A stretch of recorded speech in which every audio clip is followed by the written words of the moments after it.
E aí? Vamos conversar um pouquinho sobre disbiose intestinal, que é um assunto que dizem que está em moda, mas na realidade, há alguns anos que sempre esteve na crista da onda. Na realidade, a gente precisa, sobretudo em épocas de pandemia, se preocupar com a nossa imunidade, é claro. E quando se fala em imunidade, nós sabemos que pelo menos 80% disso depende da integridade do intestino. E a integridade do intestino, que é o principal responsável pelo nosso sistema imunológico, se deve sobretudo à sua flora.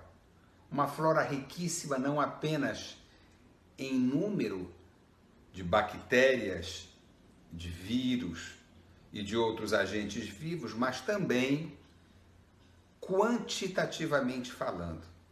Para que a gente tenha uma ideia, quando se fala em células do nosso corpo todo, se fala ou se conta em trilhões. E quando se fala de flora bacteriana, nós também contamos em trilhões.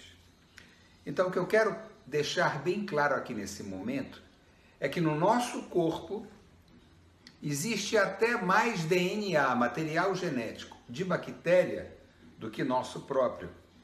Então, isso nos traz a uma reflexão bem interessante. Será que eu tenho o direito de dizer a minha flora intestinal? A minha flora? Ou será que, se ela é numericamente maior do que o meu material genético, será que não sou eu que pertenço a ela? Isso é só uma reflexão. O que eu quero que se entenda é que nós não estaríamos aqui vivos não fosse essa flora. Nós não teríamos hoje as características que temos, nem os animais que nos circundam teriam a característica que tem se não fossem as suas floras. Então é fundamental que nós mantenhamos uma flora o mais adequada possível. E, gente, isso só é possível se nós entendermos que precisamos ter um estilo de vida saudável para que isso ocorra.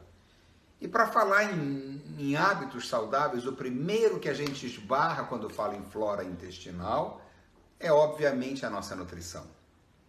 Infelizmente, cada vez menos se descasca para cada vez mais se desempacotar. Em outras palavras, a gente está comendo cada vez menos comida de verdade e mais alimento processado.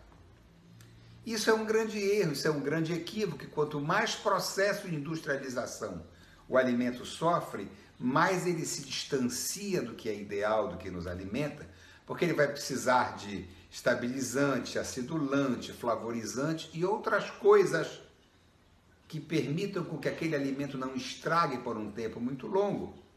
E nada disso, nenhum desses elementos que atrasem a decomposição dos alimentos é alimento. Perfeito? Então é assim, vamos voltar a comer comida. Depois, grande parte da nossa flora está no intestino delgado. Desculpa, no intestino grosso, que ele é maior, obviamente, muito mais largo.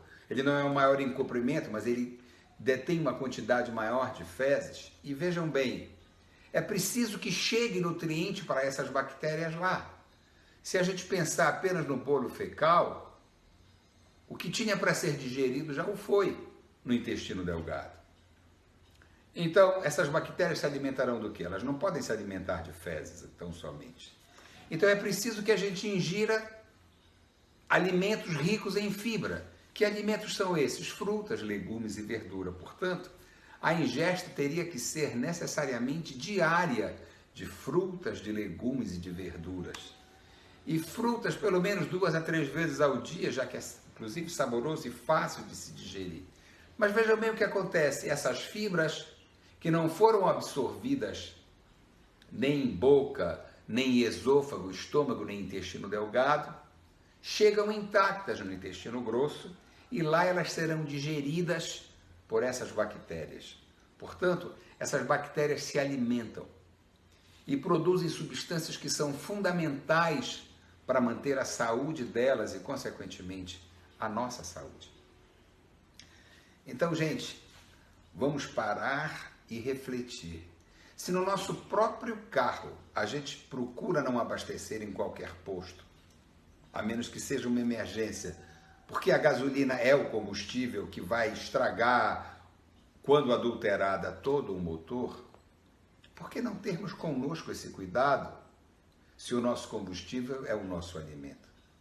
Precisamos sim ser seletivos, precisamos sim ter cuidado, precisamos sim voltar às nossas origens, que é a natureza, e comer o mais próximo possível do que alimento. Eu me lembro quando eu era pequeno que minha avó me pedia que fosse sempre comprar banha, tá? Para que ela pudesse cozinhar, e minha avó só cozinhava em banha. Hoje, garanto para vocês que a banha é infinitamente melhor do que qualquer um desses óleos que existem para que se possa cozinhar. Aí vocês vão me perguntar, e o azeite de oliva? O azeite de oliva é fantástico para colocar na salada, para colocar na verdura.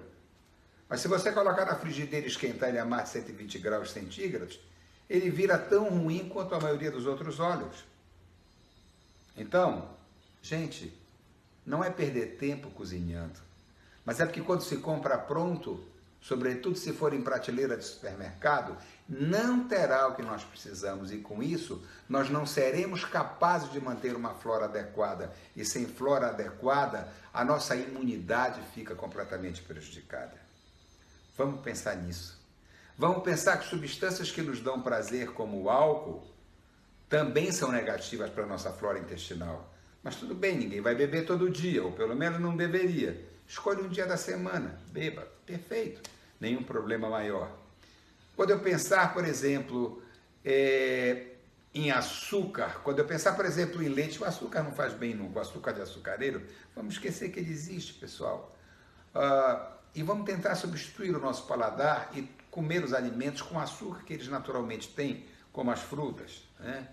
A gente mora num local onde o açaí é uma das frutas prediletas, e pelo menos minha é. Mas tem gente que não come açaí, come açúcar com açaí. Não vejo por que botar açúcar em fruta. Mas para quem tem um hábito, para quem depende do sabor doce no açaí, vamos tentar aos pouquinhos ir reduzindo, que vocês vão descobrir que é uma delícia o sabor natural do açaí. Como é até mesmo de frutas ácidas, como maracujá, como o nosso cupuaçu, o nosso bacuri. Realmente, honestamente, não se come açúcar na minha casa. O café fica muito mais saboroso quando você toma sem açúcar. Você vai dizer, mas no começo me dá agonia. Vai paulatinamente reduzindo, até que chega uma hora que você vai se descobrir sem o açúcar. A mesma coisa pode ser feita com leite, ou então eleja um dia da semana. O dia que você toma o vinho, como eu faço, como o meu queijo, que é a maneira com a qual o leite entra. Agora, eu não vou todo santo dia me empanturrar de glúten, me empanturrar de leite, me empanturrar de álcool. É isso que não pode. Então, vamos ter um pouco mais de atenção para tudo isso, ok? E vamos manter o nosso sistema imunológico sempre positivamente competente.